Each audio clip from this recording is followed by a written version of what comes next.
How you doing, guys? Right now, today we're doing a Jeep Wrangler, and we're doing the auxiliary battery on the Jeep Wrangler. I don't like this setup on the Jeep Wrangler 2.0s. I don't like the fact that the battery's under the fuse box. Don't like it at all. But job is a job. You got to get the job done. Just remember that. You know what I'm saying? So today we're taking off the auxiliary battery. There's two ways to do this auxiliary battery. You could do this auxiliary battery from the bottom, and you could do it from the top. If I'm in a rush, I'll knock it out from the bottom if I don't want to take all these stuff off. I disconnect the main battery, and when you disconnect the main battery, after you disconnect the main battery, you would disconnect the batteries from underneath. But today I have a little time on my hands, so I said, why not? Let's do it from the bottom. Nah, pardon me, from the top.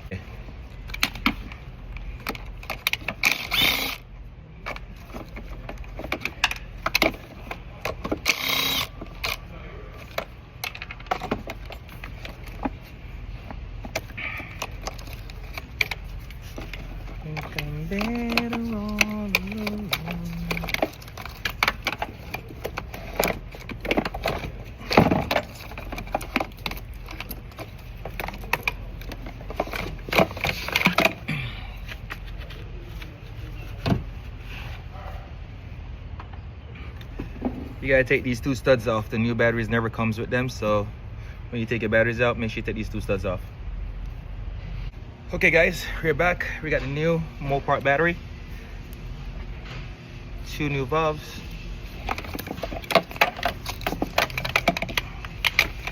I say valve because I don't do batteries all the time. I'm always in engines and shit, so pardon me if I didn't say the right word, which is stud.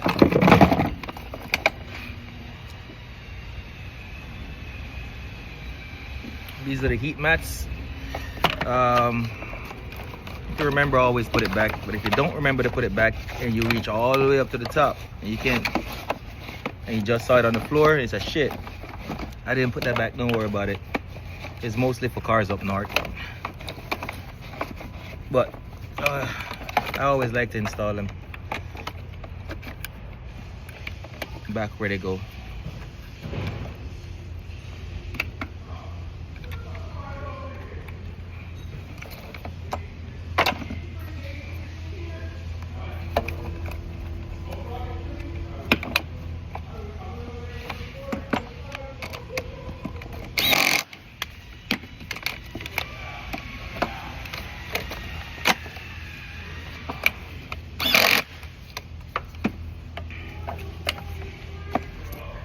And auxiliary battery in, lock and load, ready to go.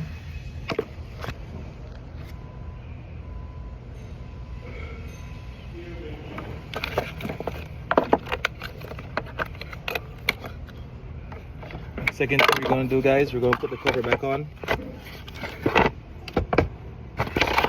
Just lift these wires up a little bit, and you just gotta tug it a little bit. Don't yank on it, just tug it.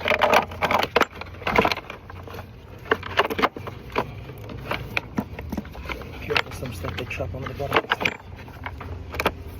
Birds, stuff like that. All my wires look good. Sitting flat. Just screws back on.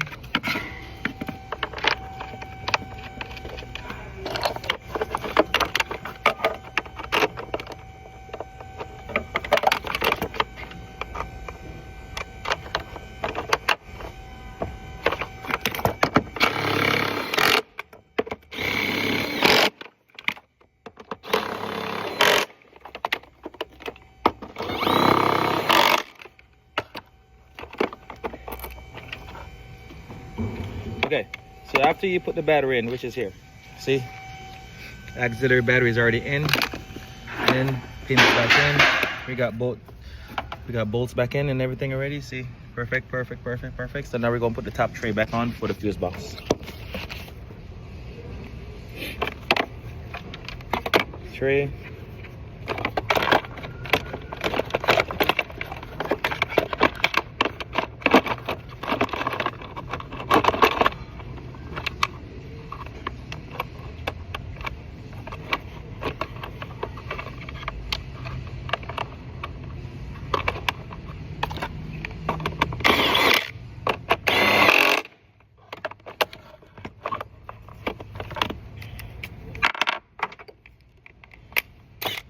Guys, if you're doing this at home, make sure you have a 7mm. You're gonna need a 7mm.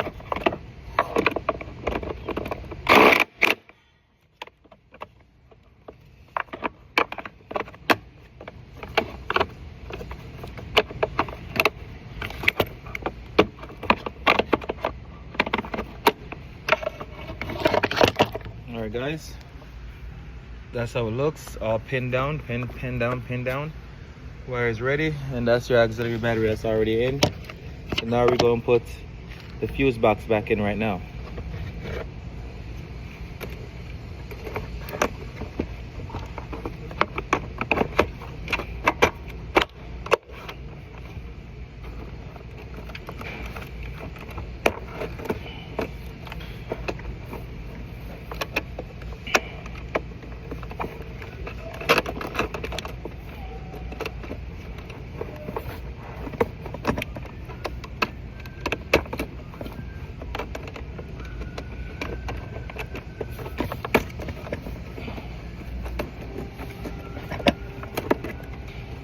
One thing I want to let you guys know, this right here, there's a multi-fuse right here. All these are numbered. These wires, all these are for something, and they're numbered. Number 3, number 2, number 5, they're all numbers. Just put them back in the right place, okay, please?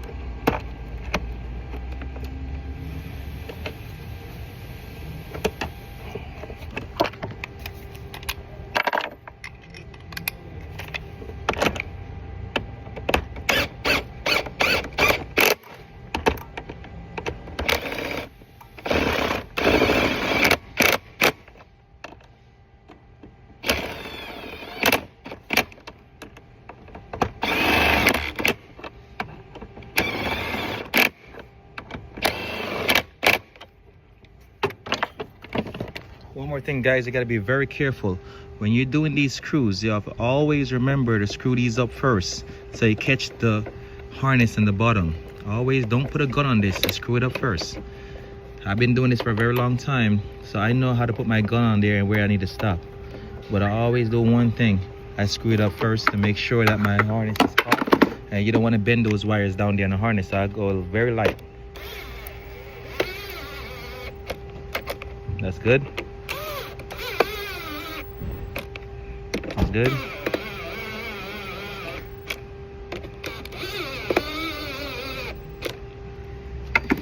That's good.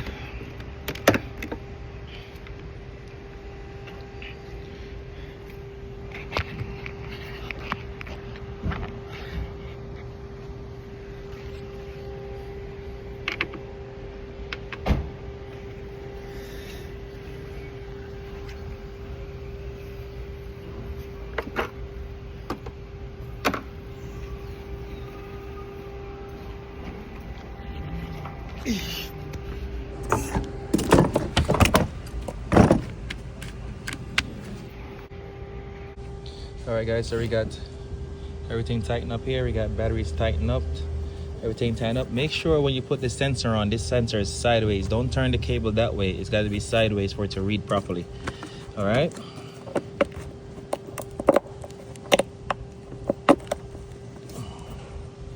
Everything is in. Everything look good. Tightened down. These, because I use my gun on these, I just go back around it with a pliers and make sure that thing is tightened up properly.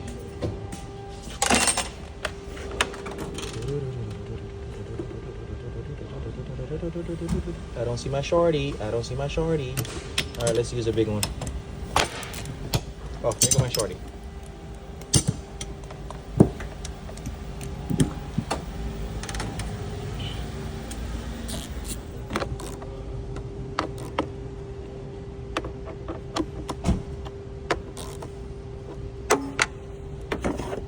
Okay, cover back on.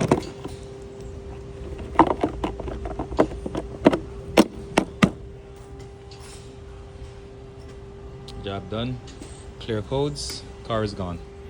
All right, guys.